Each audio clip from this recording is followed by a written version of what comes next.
From time to time, these things happen. When they happen, we have to make sure we deal with them and deal with them rigorously as well as transparently. And everybody can see that we are doing that. And in that process, I think everybody should draw the right conclusions and do the right things. Whether they're in the government, whether they're in the party, or the public, watching how we are dealing with it. No system can be completely infallible. You appoint people, sometimes things go wrong, you have to find out and you have to put it right. And you have to find out yourself whether or not somebody tells you something is wrong and put it right. And I think we have had a series of high-profile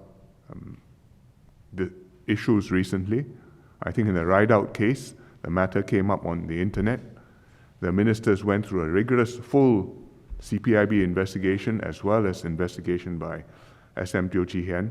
And the results and the reports were presented and debated, presented fully in Parliament. And even the opposition leader of the opposition, Mr. Pritam Singh, said, "Nobody is alleging corruption or wrongdoing. Thank you." So I think it's an example not of the PAP slipping standards, but of how we deal with allegations against PAP MPs.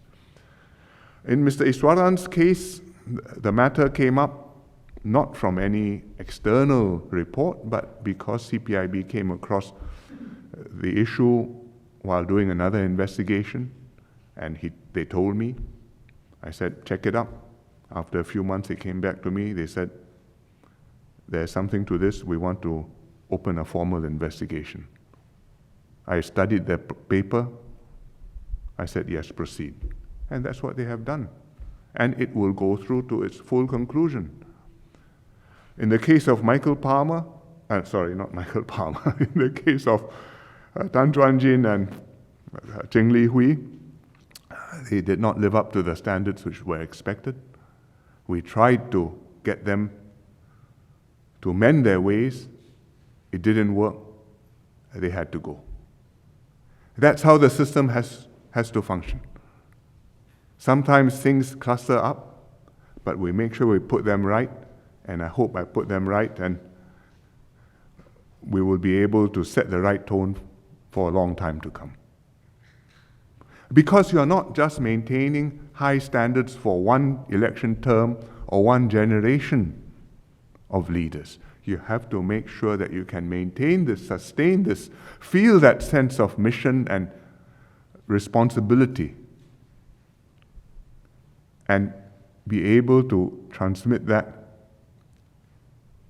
beyond your term into the next generation and imbue the next generation of people who come forward to serve, as well as people who grow up as mature Singapore citizens and voters, to understand that this is how our system works, and this is how it has to work in order for Singapore to succeed.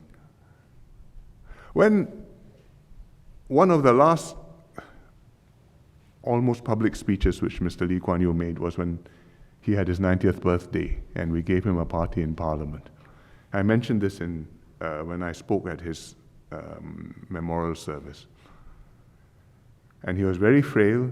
He was in hospital. He came, and we were all gathered, and there's a birthday cake, and he said only 2 or 3 sentences. Remember, never let the system go corrupt.